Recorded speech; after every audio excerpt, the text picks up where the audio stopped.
This production is brought to you by the Texas Advocates, in association with the ARC of Texas, and funded by the Texas Council on Developmental Disabilities.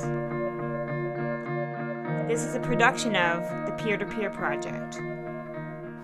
Miss Rose, let me tell you a little bit about my history, about my background. My background is that I have cerebral palsy, and I've been on the waiting list for 8 years, and now that I finally have my HCS slot. Ricky, thank you for coming today. Thank you for having me come to your office today, sir. First of all, it's good to see you. It's good to see you too, sir.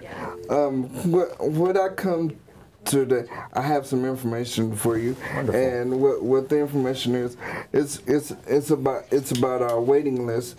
And I was on the waiting list, I would say at least about 8 years, and I know a lot of my friends in my situation, they would like to get into the community. Absolutely. And for that to happen, we need to ask the legislators to put more money in the community, so other people with disabilities can have the money follow them in the community. That's right.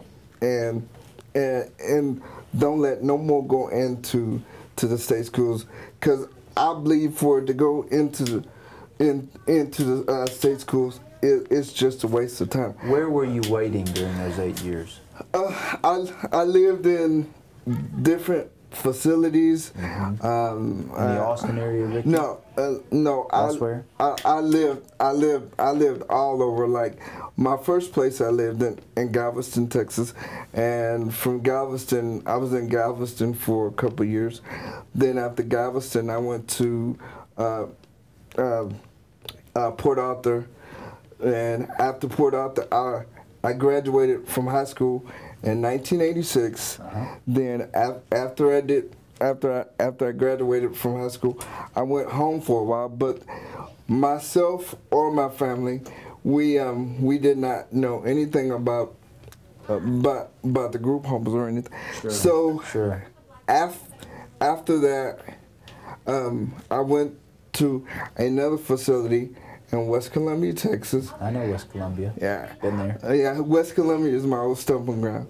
And so I went to Sweetbriar Development Center, and I stayed at Sweetbriar for 5 years. And all the time on the waiting list. Yep. And then... But there's not a waiting list for those settings, is there? No, so it's not balanced today, it's not. Is it? Well, in other words, there shouldn't be the long waiting list for community care. You're right. You're right about that, and you're right about that. It shouldn't be no a long waiting list. And after I was at Sweetbriar, I stayed at Sweetbriar for 5 years. Then after Sweetbriar, I went to in Alvin, Texas, and I used to live in Tollbreak Group Home, and that's another ICF group home. And then after I came to Alvin, then that's when I actually had my name put on the list, and I got my letter, and I got the call on February 8th of 2007 at 10:45 in the morning. And so what I did was I got my circle support team together, and that's when we all figured out. I let everybody know about all the good news, and so I got them together, and so I had each person, I gave them a specific job duty to do, and then after we did that, one of my team members, he went out and he did the legwork, and he found the apartment where I'm living at now in Houston, Texas, and I stay in a 3-bedroom apartment all by myself, and I have so much more freedom now than I used to. I bet it's wonderful. Oh yes, what it is. Part of town in Houston? What part of the community? I stay over there by Hobby Airport. And I have. You got good neighbors or bad neighbors? Oh, I have good neighbors. Good. No, honestly, I do. You're have on good. camera. You got to be nice to right. them, just in case they're watching. I have good neighbors, so. That's good. But afterwards we can talk about yeah, it. there you go.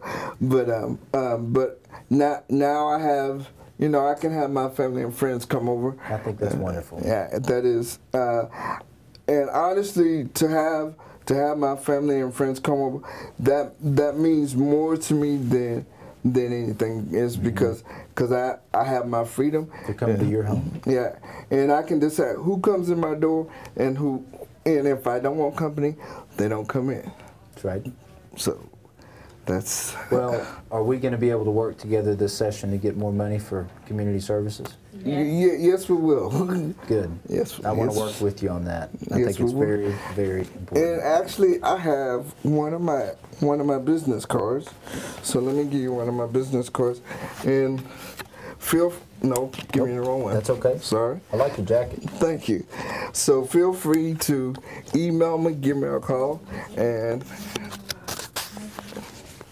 I think that's wonderful. I'll be more than happy to help you out any way I can. Ricky, I respect you a great deal, and I appreciate you coming today to your capital. All right, thank you very much, sir. Thank you. The very first time I actually really rode up to the Capitol, the Capitol is huge, and I hear it from many people, even though they come here 10 times or 20 times, you still get lost in this big old building because every year you might have the same representative, but they might be in a different office. But if it's your first time going down there, I would try to set it up with somebody at the Arc of Texas so they can come with you the day before and say, when you come here tomorrow, this is their office, and this is their office number, and this is their aide, and this is who you're going to be speaking with. It's okay to make mistakes, but what you need to remember is sometimes you need to slow down and take your time and just take a sip of water or take a deep breath, and you can just start all over or start where you finished at. When you're telling the representative or the aide or whoever it is, you need to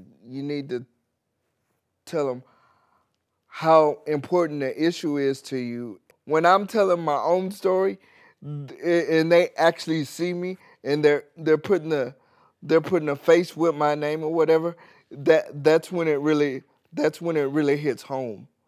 And so you're the one that really needs to be there to tell your own story. Let's review. What does Ricky do to prepare for his visit? My name is Ricky Broussard, and I would like to speak to Representative Rose. Why is it important for you to use your voice during a legislative visit? For me, I think the senators that are doing the testimonies, listening, but I think they're listening to us. If you plan to visit your legislator, what would you say? Remember to tell your story. I've been to several Capitol days, so-called, and it's where the self-advocates have an appointment like with the legislature, and you talk to that person, and that person, they're there to help you with, again, it has to do with voting rights and getting rights in general, and having a voice and letting the legislatures know we're, another voting bloc that needs to be paid more attention to.